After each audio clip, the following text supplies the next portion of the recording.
ഡ്രാഗബോൾസ് എടുത്ത് പറയുന്നു, വൺ പീസിനെ കുറിച്ച് പറഞ്ഞു, അത് കഴിഞ്ഞ് നറൂട്ടോ പറഞ്ഞു. ഇനി ലാസ്റ്റ്ലി എനിക്ക് പറയാനുള്ളത് ബ്ലീച്ചിനെ കുറിച്ചാണ്.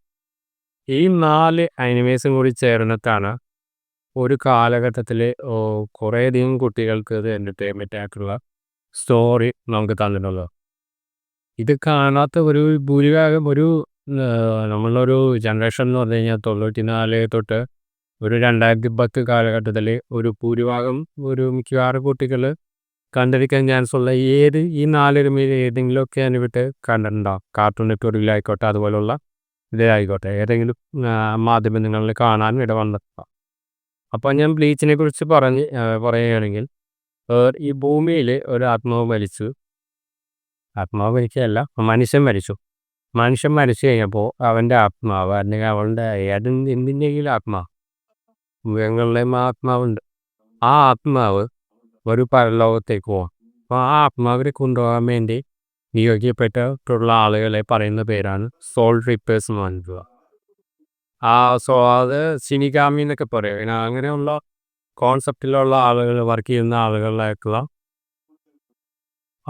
ഈ ആത്മാവിനെ ഈ ലോകത്ത് നിന്ന് സോൾ സൊസൈറ്റി നമുക്കുള്ള ലോകത്തേക്ക് കൊണ്ടുപോകണേ. അവിടെ ആത്മാക്കളെ വേണമെങ്കിൽ തൊഴിലാളികളായിട്ട് അവിടെ ജോലി ചെയ്യാൻ നിയോഗിക്കും. അവിടെ പലതരത്തിലുള്ള ഡിസ്ട്രിക്റ്റുകളുണ്ട്. അങ്ങനെയുള്ള സംഗതികളും കാര്യങ്ങളൊക്കെ ഉള്ളൊരു സ്ഥലമാണ് സോൾ സൊസൈറ്റി.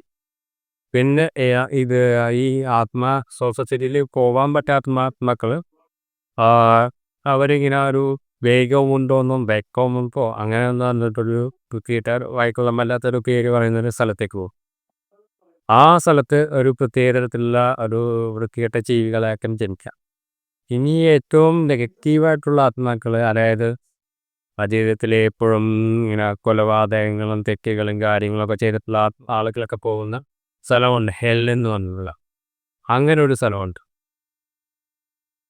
അപ്പോൾ ഭൂമി, സോൾ സൊസൈറ്റി, വേഗമുണ്ടോ, ഹെല്ല്, പിന്നെ ഇതിൻ്റെ ഇടയ്ക്ക് ഓരോരോ കഥാപാത്രങ്ങളിലെ സ്പെഷ്യൽ പവറുകളും. നമ്മൾ പ്രധാന കഥാപാത്രത്തിൻ്റെ പേര് ഇച്ചിക്കോ കുറസാക്കി എന്ന് പറഞ്ഞിട്ടുള്ള കഥാപാത്രമാണ്. ഇയാളുടെ ഫാമിലിയുടെ ഒറിജിൻ, ഇയാളുടെ എന്തൊക്കെ പവറുണ്ട്, ഇയാളുടെ ട്രെയിനിങ് ഇയാളുടെ ഡൗൺഫോള്, അത് കഴിഞ്ഞിട്ട് ഇയാൾ പിന്നെയും ട്രെയിൻ ചെയ്യാൻ പോകുന്നു, അത് കഴിഞ്ഞ് ഇയാൾ പിന്നെയും പവറപ്പ് ചെയ്യുന്നു, പിന്നെ ഈ എല്ലാ വേർഡിനെയും രക്ഷിക്കാൻ വേണ്ടിയിട്ട് ഇയാൾ ഏറ്റവും ഫൈനലായിട്ടുള്ള ഒരു വില്ലനുമായിട്ട് ഫൈറ്റ് ചെയ്യുന്നു.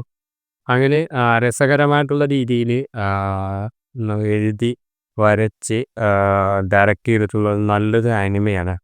നിങ്ങളത് കാണാതിരിക്കുന്നത്.